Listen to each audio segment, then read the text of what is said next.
Hail Mary, full of grace, the Lord is with thee. Blessed art thou amongst women, and blessed is the fruit of thy womb, Jesus. A quiet prayer vigil for Charlie Kirk in his Arizona hometown just hours after his tragic death. These Catholics join millions of other Americans in prayer across the country, mourning the assassination of the young conservative and Christian advocate. Welcome to EWTN News In Depth. I'm Catherine Hadro. Law enforcement has arrested a suspect in the shooting of Charlie Kirk, a tragedy that has shocked a nation deeply divided by politics. Utah Governor Spencer Cox shared details about the suspect on Friday morning. His own father helped turn him in after a 33-hour manhunt. Good morning, ladies and gentlemen. We got him. Kirk was speaking with students at Utah Valley University on Wednesday afternoon when a single bullet struck him in the neck. He was pronounced dead hours later. On Thursday night, law enforcement took 22-year-old Tyler Robinson into custody after he allegedly confessed or implied to a family member that he shot Kirk.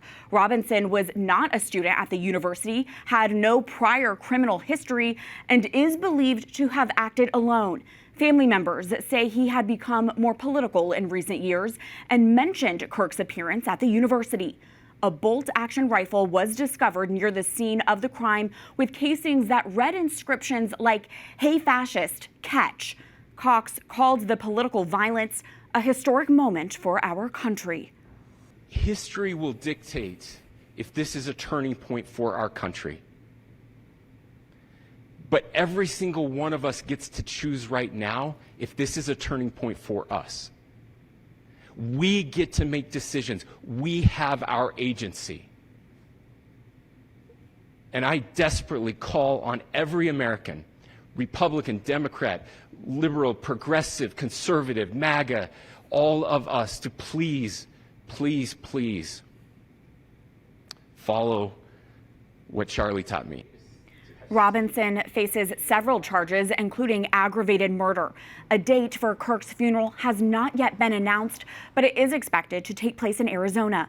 President Donald Trump confirmed he plans to attend.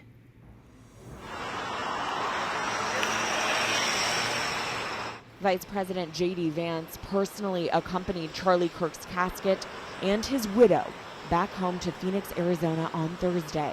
This came just hours after President Donald Trump announced he would posthumously award Kirk with the Presidential Medal of Freedom. Their show of respect marks just how prominent Kirk had been in the conservative movement. Charlie is fantastic. I mean, this guy, don't believe this stuff when you hear the kids are liberal. They're not liberal. Maybe they used to be, but they're not anymore. Kirk began his activism in his teens, co-founding the youth organization Turning Point USA in 2012 at the age of 18. It is now one of the most influential conservative groups in the nation, located at thousands of colleges nationwide. Trump says Kirk played a big part in galvanizing young Republicans to vote for him in 2024. I've always been a conservative, Republican, Trump supporter, but he really got me into paying attention to the election last year and what I wanted to vote for. A fiery and at times combative Kirk was known for touring college campuses, where he would engage with students on controversial issues like abortion and gender ideology. Well, he made being a conservative and a college Republican fun. There are a ton of people in this space who are largely not riding the coattails of Charlie Kirk, but trying to learn from how successful he was. Utah Valley University was the first stop on his latest tour. Many see his assassination as the latest incident of political violence. We have to have the courage to admit that the political violence and the way that each side gets further entrenched in their own political rhetoric and political ideology every time we see this is an indication that we aren't interested in engaging in what might be a real solution to political violence. Kirk leaves behind him his wife, Erica, a baptized Catholic, and their 2 young children. He was as outspoken about his Christian faith as his politics. And while he had said he had big disagreements with Catholicism, he was good friends with many Catholics, and just earlier this summer, even spoke of the Virgin Mary. We don't talk about Mary enough. We don't venerate her enough. Mary was clearly important to early Christians. There's something there. In fact, I believe one of the ways that we fix toxic feminism in America is Mary is the solution. Bishop Robert Barron, head of the Diocese of Winona-Rochester and founder of Word on Fire, reflected on his friendship with Kirk on X, who was going to appear on his show just days after the shooting. Barron wrote, "He was indeed a great debater and also one of the best advocators in our country for civil discourse. But he was, first and last, a passionate Christian. I know I am joining millions of people around the world in praying that he rests now in the peace of the Lord." We are joined now by one of Charlie Kirk's dear friends. You, our viewers, know Kristan Hawkins as president of the pro-life organization Students for Life of America. Kristan knew Charlie both personally as a friend and professionally because of their advocacy work that often overlapped. Kristan, I am so sorry for your loss. Charlie Kirk was a very prominent figure. Many of us felt like we knew him, but you actually did. Can you describe Charlie Kirk as you knew him? Charlie was a joyful warrior. You know, he truly enjoyed having conversations with those who disagreed with him and having the opportunity to change their minds and to really, he was a huge learning advocate. I remember one time I did an interview with Charlie and I was at his studio and he had his little notepad out and every word I was saying, he was writing it down. He was, because I was saying something he had never heard before. And he was always learning, so smart, but always wanting to learn more, always wanting to, really find out the best ways to save our country and to advance our faith. And I think what was a joy for me, from the first time I met Charlie to 2025, Charlie, is just to see how his life had been changed, how his faith had been changed. He was a man of God. And just, moments before he was assassinated yesterday, he had proclaimed that Jesus Christ is in fact his Lord and Savior. Wow. And he never shirked away from that. Both Students for Life of America and Turning Point USA both were involved in engaging young people in politics and mobilizing young grassroots efforts. Can you talk about these causes you and Charlie, you had in common, and is that how you bonded as friends? Yeah, we actually were honored this year as January National Pro-Life Summit to award Charlie our Defender of Life Award.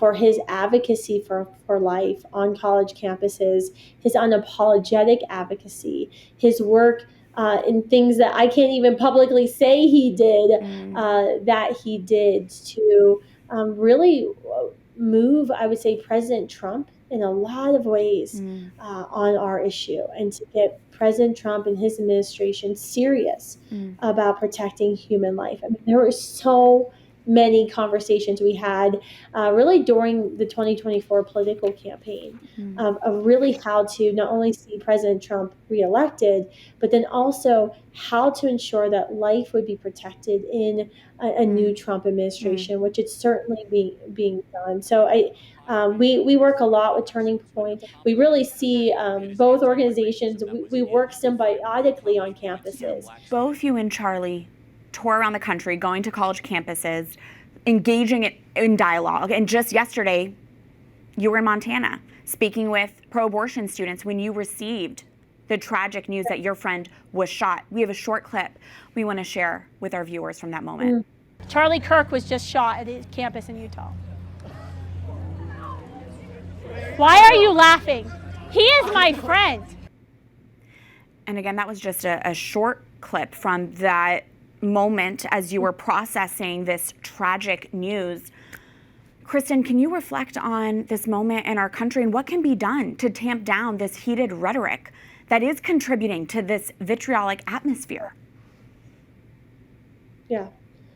I think it's been very clear for a long time that the left has felt that they've had a stranglehold on our college campuses. It's also been very clear since this election that Charlie, Turning Point, organizations like Students for Life have become increasingly effective of winning back students, right? We saw it in the polling, especially with Charlie's ability to reach young men in ways that I never could or can, right? We've become effective, and things have started to shift in our country. But it hasn't shifted enough. We still have a culture of death. I mean, I was on campus for 2 hours before Charlie was shot. And every argument from these 150 pro-choice students who surrounded me at the University of Montana, Missoula, was arguments that, yeah, maybe it is a baby. Maybe it is human, but I can still kill it because I want to. That's a culture of death, right? The culture that, and we've talked about this before, Catherine, the main argument now in the pro-life movement isn't whether or not it's the baby is a member of our human species.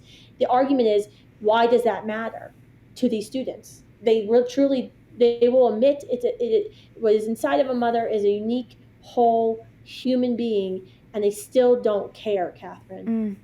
And that's why when I announced to them that my friend had been shot and we were trying to find updates on Charlie's condition, and we were getting reports from the hospital, and they laughed, because this is a culture of death. This is what a culture of death breeds. When you say it's okay to kill innocent babies, and that there should be no recourse to kill innocent, helpless babies who are the most innocent among us, this is what it leads to. And this is why we say it's a culture of death that must be defeated. And this is why we can't abandon the campuses right now. There's been a lot of talk. I mean, I'm sitting at home with newspaper on my windows right now, Catherine. I've got an armed guard in my driveway. There's changes that are going to happen. For my family, for my family's safety, for my husband's peace of mind, who literally watched in real time his worst nightmare come true on my friend yesterday.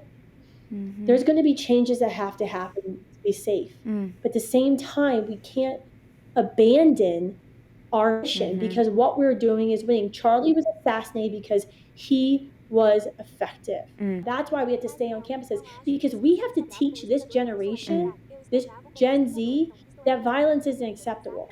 Kristan, before I let you go, you mentioned that you know Erica Kirk. I think you've known her longer than Charlie ever knew her.